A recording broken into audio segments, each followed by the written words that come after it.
Hello, greetings. This is Gilles Mention. I wanted to come and say hello. Welcome to my channel. I wanted to address a few thoughts and I'm going to pull a few cards to see what may be the guidance for today, what spirit may reflect upon us. For life is one. I'm here to teach the law of one, the return to that understanding of one. For there is nothing beyond one. One is beyond explanation, beyond, and nothing can explain the oneness of all. It is something that is discovered step by step through the faith and trust and opening the heart so the mind can be enlightened. What needs to be the highest wisdom for us today is the emperor. It is about being the sovereign self. It is about being understanding the responsibility of the power and wisdom, love, power and wisdom combined, that makes everything flows. What we need to understand is brilliance. It is the idea of brilliance, clear-mindedness. It is like a sword. It is the sword of light, and so it is about shining. What we need to do is love, is to share our love. For love has to have some kind of object. For without object, love is just an abstract thing. But when love is being sent and received, it is felt, and so. Of course, there is conditional love and unconditional love, but love is love, and so it's just different octaves of love. And love is all love belongs to God. God is the nature of God, is the nature of self. And the general message is the Eight of Cups. It's called stagnation. So it's about cleaning up our emotional body, for we cannot be indolent and expect to find joy, for we have to clear up that. So it is about finding it's about being able to express our anger with kindness and with kindness. It's not easy to express anger with kindness, because there are certain things that are coming back up to the surface to be integrated, and those things can make us angry against ourselves or against others. So it is about understanding that those things needs to be integrated, and anger, it's not the anger that's in question, it is how we express it. For the Buddha, when somebody made the Buddha angry, or even the Christ, I believe, the Christ, any enlightened being would send love and light to the person, so he could realize how crazy his thoughts were. And so it is a way to express our anger. So breathe whenever something makes you angry. Think about taking a few breaths before responding. Don't respond out of anger. It is important, otherwise it creates cause that can be negative in the future. To remain calm, and then we'll find harmony. Harmony is there is nothing. It is a sublime harmony. Here it is like a symphony. So harmony is like when everything flows, everything comes natural. And so, of course, I don't pretend. I'm only here to offer guidance, inspiration. I don't pretend. Sometimes my ideas are just personal to me. And so the card for the I don't pretend to possess any more wisdom or knowledge than anybody else. It's just a matter of cultivating this. We all have this divinity inside. I'm going to return to that because I think it's not just a note. For the card of the day is the wish. So what did we wish? What are we wishing for? What did our soul plan? What did we come here to do? What is where we get the most fulfillment? And we have to stick to that, to stick to the yellow brick road, the central line between good and evil, so we don't partake in those dualistic perspective. And the road may be narrow and narrow and narrow and narrow, and all the way till we find little tiny door. It is very tiny to enter heaven, but that's why it was said that it's easier for a camel to go through the hole of a needle than for a rich man to go into heaven. But it's not about words, it's about materialism. For when we can let go of everything, we can become very small and we can pass through the door, and then the great light will open up. But for now, we have to accept certain limitation, not to create any more, and try to understand our limitation, to transcend them. Understand that God is not intransigent. He allows everything. He removes his own will so that we can ourselves make a choice, make our will. Because God could turn the whole planet into a paradise for all and bring lucidity to all beings in one instant. But why does God not do that? Because otherwise we would be deprived of that choice, to make the choice of love, the choice of the goodness, the choice of those choices that are so important. And God knows that this eternal law of one will eternally reflect us, our imperfection, so that we'll eventually understand, align, and find this freedom. And so I do think that I saw some channels that were a bit concerned for them. I mean, I'm sure that I want to support, I want to assist all the light workers, because a lot of them are really good intentions, but there are some that are, I have discovered God. I received some of those messages that were a little bit it's not a critic, but I thought I talk about it. It's just, well, I discovered that I am God, and therefore you have to worship me. And so, and this doesn't, for me, it's a massive ego trip to believe that you are God and everybody has to worship you because you have discovered that you are God, not recognizing that there is only God and everybody else is also part of that great energy. And I was saying, well, if you don't book a session with me, I promise you a life of misery. If you book a session with me, you'll find eternal freedom. It's like, to me, those are massive ego trips, and those people must have really difficult life and these beliefs of superiority. For we can never be more than one. Nobody is inferior or superior, but the oneness of it all is completely inexpressible. It is beyond any equation, beyond any imagination, even. For it is otherwise. That is also the space where we can grow in. So I don't mean to burden anybody, but I just want to say, when you discover that there is God inside of you, you become very humble because you realize you're very small in relationship to the totality of that which is the truth of God. Understand that this is a matter of playing role. For we're playing a role in society. We're playing a role of an artist, of a spiritual teacher, of a painter. But it's a role that I take temporarily here. And once you really realize, discover your divinity, you can become as a god. You understand your eternal nature. Like the gods of ancient Greeks, 30,000 years ago, were actually living on the earth in physical form. They were bioplasmic bodies. They were not like mortal beings. They had this superior knowledge. Therefore, at the time, it was acceptable to call them gods. But in many sense, it is only a role for and this is like this channel was saying, I am Mother God, I've created paradise and the Father and all the universe. God was always primal. There was nothing before God, and the local universe Mother Spirit is at the center of the universe. She's the spirit presence. If she would ever move from this from the center of the universe, the whole circuits of the universe will be completely everything would disappear. It's like if the Paradise Father would move away from the center of paradise, the whole universe of universes would completely disappear. So we know that eternally we can find God at the center of centers. It is like a guarantee. You can never. This is a sure thing. You know, that God does not have a position in space, but it has a location, the center of paradise. And when you turn your sword there, you create this connection. So I also wanted to say that you need to transmute. It's good that we have to transmute our own shadows, our own fear, but we're not here to transmute the world, the fear of the world, and everybody is in charge of its own program. It would be depriving a soul to transmute to somebody else's darkness or shadows, would be to deprive that soul from that opportunity. So it is not quite, yet if we are called to assist in whatever level we go, for we're here to serve for those who are in spirituality.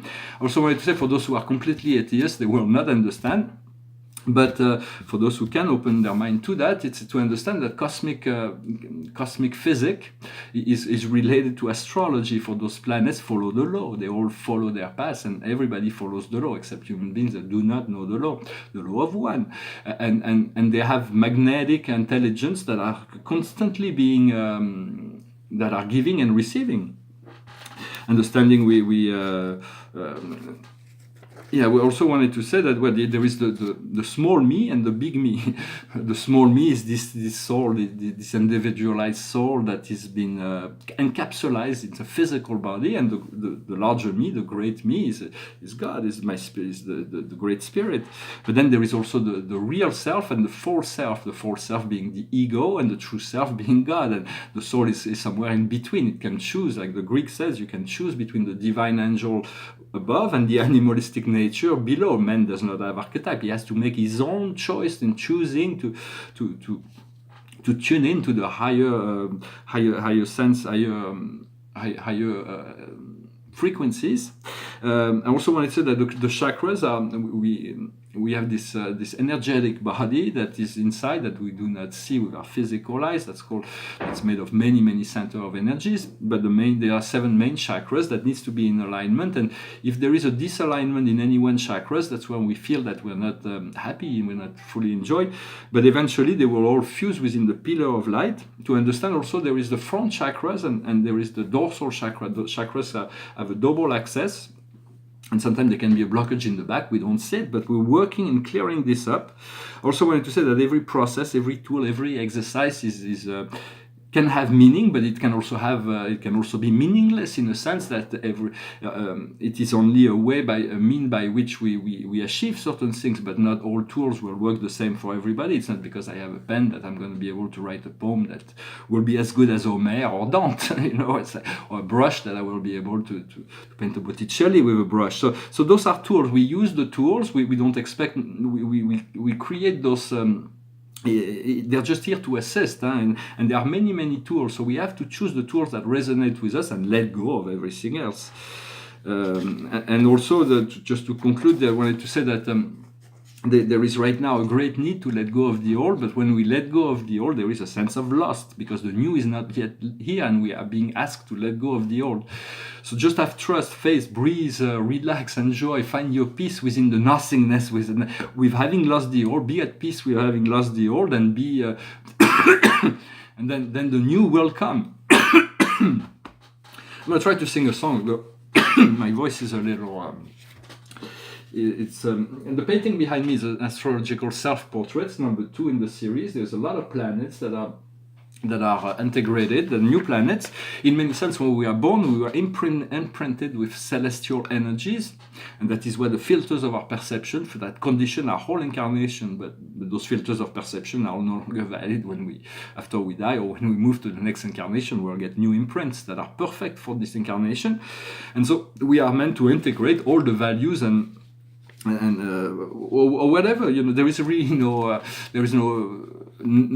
life is an open source, and there is no right, wrong. Everything is whatever works for you, whatever what makes you happy.